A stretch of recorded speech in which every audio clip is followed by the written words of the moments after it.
Assalamualaikum warahmatullahi wabarakatuh. Salve mitra bendaharawan dimanapun kita berada di awal tahun 2023 ini, kita masih dengan FMIS Simda Next Generation. Kali ini kita akan membahas tentang setting parameter penatausahaan.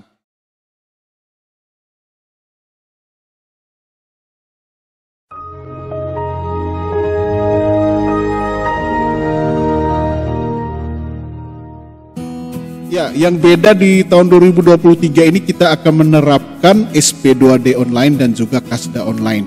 Untuk itu settingan parameternya harus tepat dan benar sehingga transaksi keuangan di tahun 2023 ini dapat berjalan dengan lancar. Ya, setting parameter yang pertama yang harus kita terapkan adalah penginputan data pegawai dari pilihan parameter ini, kemudian ke menu global, submenu organisasi dan pilihan data pegawai. Ya, di sini kita klik, kita masuk pada dashboard tambah data pegawai ya. Kita klik tombolnya plus tambah pegawai. Ya, tentunya kita sudah menyiapkan data pegawai. Pegawai yang dimaksudkan di sini adalah para pejabat yang bertugas atau berfungsi sebagai pengelola keuangan daerah. Tentunya ada pengguna anggaran, bendahara pengeluaran pembantu, dan juga kuasa pengguna anggaran di subunit ya, ataupun di unit yang ada KPA-nya sesuai dengan syarat dan ketentuan. Ya, kita langsung saja yang pertama ya, sesuai dengan dialog box dan juga field yang disiapkan ini, kita akan memasukkan nomor induk pegawai ya, NIP di sini ya, paste. Selanjutnya ada NIK. Ya, ini nanti berdasarkan nomor KTP nanti ya, ID. Kemudian nama pegawai. Ya, kita paste di sini ya. Ini pengguna anggarannya. Tempat lahir nanti disesuaikan dengan KTP. Kemudian ini tahun lahir. Oke, selanjutnya simpan. Ya, PA berhasil dibuat ya data pegawainya. Selanjutnya bendahara pengeluaran.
Ya, untuk data pegawai sudah diinput. Ini untuk unit tanpa subunit yang ada bendahara pengeluaran, kemudian ada bendahara penerimaan. Ini untuk wajib pungut pajak dan retribusi daerah ya, angka daerahnya.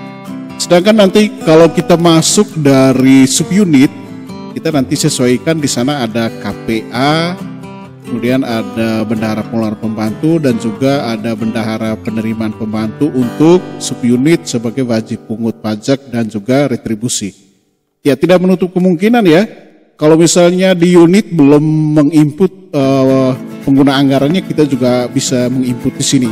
Tapi misalnya kalau di unit sudah menginput PA, kita hanya tinggal menyesuaikan fungsi otorisasi pejabat di subunitnya kita saja. Ya, setelah data pegawai, kita langsung ke menu penatausahaan untuk menginput parameter penatausahaan yang kedua yaitu bank tujuan. Ya, ini bank tujuan ini bank rekening kas perangkat daerah atau kas unit perangkat daerah yang akan kita tata usahakan nanti ya. Ya, di sini kita sudah masuk pada dashboard dari tambah bank tujuan. Kita klik pada tombol tambah bank tujuan di sini. Ya, untuk jenis rekening tujuan kita pilih pada pilihan bank. Kemudian kode bank kita sesuaikan ya. Ini Bank NTT 040 ya untuk wilayah Nagekeo. Kemudian nama banknya cukup diisi Bank NTT saja. Jadi tidak perlu cabang bayi. Ya, di sini kita isi dengan favorit sehingga nanti selalu tampil pada list paling atas ya. Karena mengingat penerima banyak pada Bank NTT ya, penerima pembayaran. Oke, selanjutnya kita pilih simpan. Ya, parameter bank sudah selesai. Jika ada bank lain nantinya pada saat transaksi ya, misalnya Bank BRI, BNI, nanti kita sesuaikan saja cara pengisiannya seperti tadi ya. Ya, nanti bank tujuan ini dipakai juga pada saat kita melakukan transaksi ya dengan SPP ataupun bukti GU atau TU. Kita akan melakukan pemilihan bank, kemudian penginputan nomor rekening bank. Jadi penginputan nomor rekening bank itu nanti pada saat pembuatan SPP dan juga pembuatan data kontrak. Kemudian ada juga pembuatan bukti GU dan juga bukti TU. Ya, itu kita input rekeningnya di sana ya. Ya, oke, untuk parameter berikutnya adalah data umum unit dan juga subunit. Ya, ini kita pilih ya, yang atas di urutan kedua ya. Di sini pada dashboard tampil ya plus tambah data subunit dan juga plus penandatanganan. Ya, kita lebih dulu mengisi yang data subunit di sini ya. Kita klik tombolnya ya, tombol aktif. Oke. Ya, di sini Dinas Peternakan ini sudah otomatis. Untuk alamat ya, kita isi dengan alamat misalnya Bayi. Kemudian nama pimpinan ya seperti yang kita input pada data pegawai tadi ya. Ini pengguna anggaran. Kemudian NIP.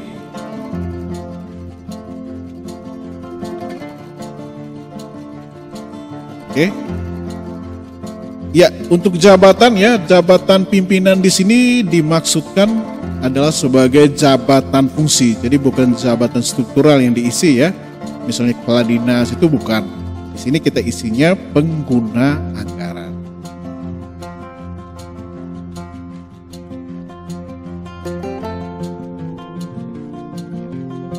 Oke, untuk uraian visi nanti disesuaikan dengan data perencanaan. Silahkan diisi visi yang benar di sini. Untuk nama bank ya, di sini setelah kita buat data bank pada step yang kedua tadi, di sini kode bersama nama bank nanti muncul. Kemudian rekening bank bendahara, oke?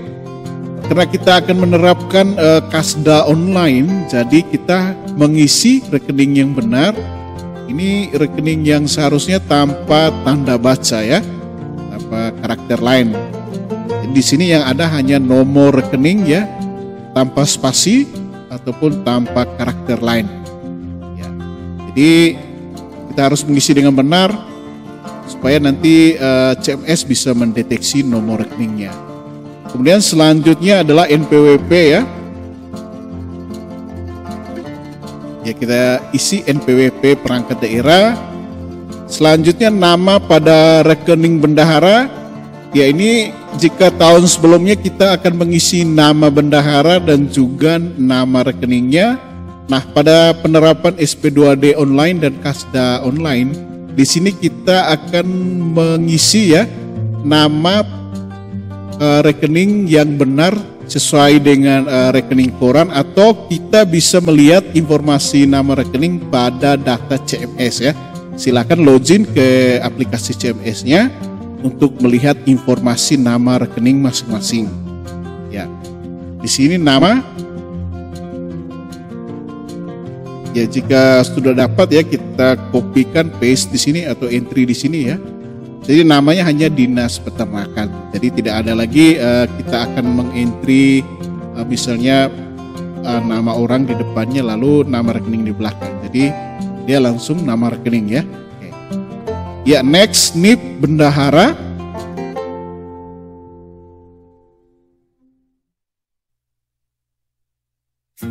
Kemudian jabatan bendahara di sini ya. Tentunya bendahara pengeluaran.